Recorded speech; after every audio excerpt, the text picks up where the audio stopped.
Hey guys, welcome back to another journal with me video. This is the second page I'm going to be doing in this new journal, so still feel like I'm breaking it in, but really enjoying becoming familiar with this journal and starting to fill it up.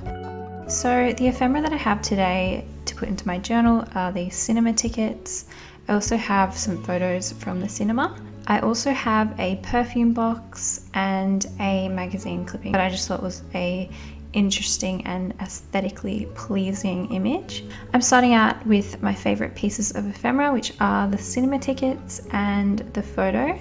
I guess what would make ephemera my favorite is either the memories that are attached to them or just the way that they look in my journal. So this is like a combination of both. I think it's just such a classic piece of ephemera to have. It's really timeless and it has a fun memory attached to it. So to go along with those tickets, I have the photo from outside the cinema. I just put those couple of photos on a grid because they were really similar but just slightly different. And then I decided to use a part of that perfume box as a frame for that photo.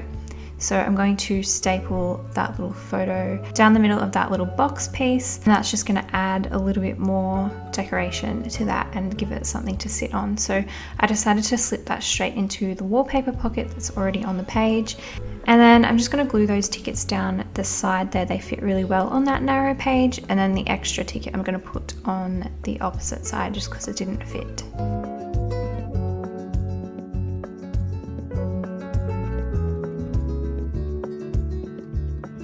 I'm just using a glue stick to glue this down, and then I'm just going to add a little bit of tape later just to make sure that all the edges are stuck down really well as well.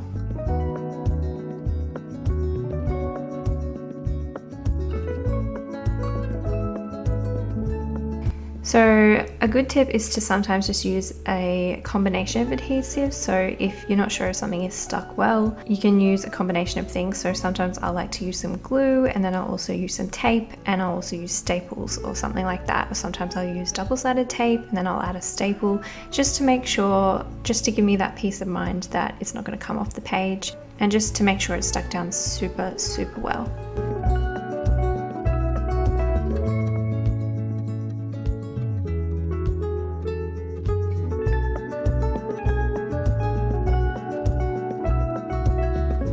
So once I was satisfied they were stuck down really well, I'm just going to slip that little photo back inside the pocket. And now I'm going to move on to the next little page. So here I have like a short page and a narrow page. And I'm going to try and fit this perfume box, or the rest of this perfume box, on the back side of that page. So to fit it on, I just had to trim it down a little bit. I just trimmed off like a little bit from the bottom of the box. I want to keep most of it intact.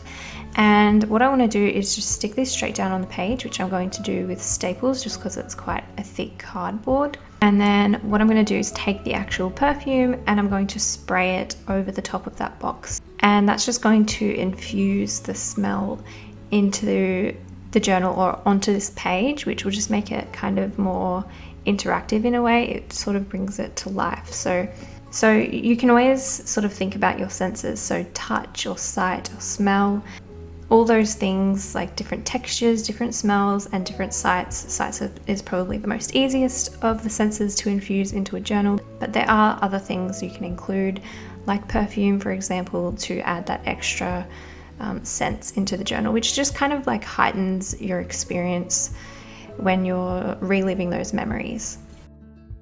So I'm just annotating on the page beside that what that is, so just where the perfume came from, and then I'm also going to write that this page smells, and just to sort of prompt whoever's reading the book to actually sniff the page and get a sniff of that perfume. And just to add a little bit of simple decoration to that page, I'm putting one of my digital linens across the top of the page. And I just glued this straight down on the page, and then I just trimmed off the excess, and I just think that that adds a nice little touch of colour and decoration to the page. And then I am moving on to a third page spread in this journaling session, and I'm going to add that little clipping from the magazine.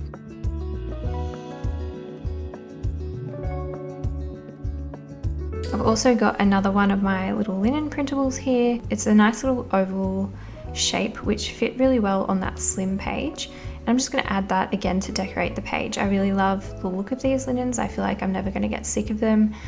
They just add a nice texture. Even though they're not really textured, they look so real, like the real thing, like real embroidery pieces in your journal, and it's just such a cool touch. So I just stuck that down on the page.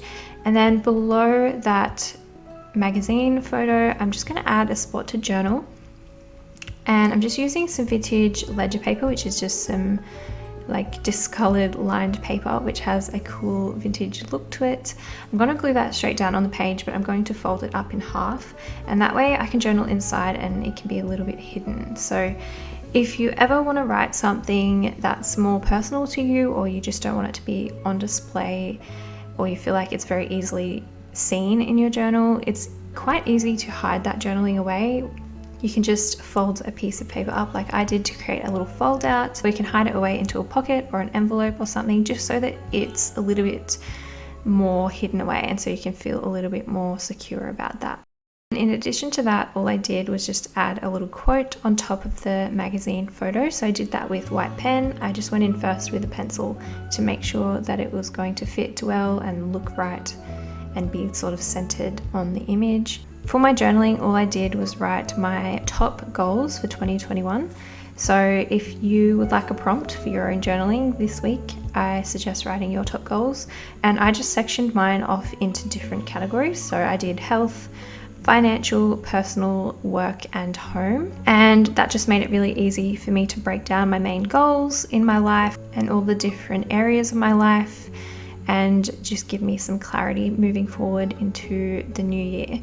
So that is the finished pages for this journaling session. I really like how these ones turned out. Again, they're really simple. It was pretty quick to put together, but I really like the end result. I hope you're all doing really well, and I will see you in my next video. Bye.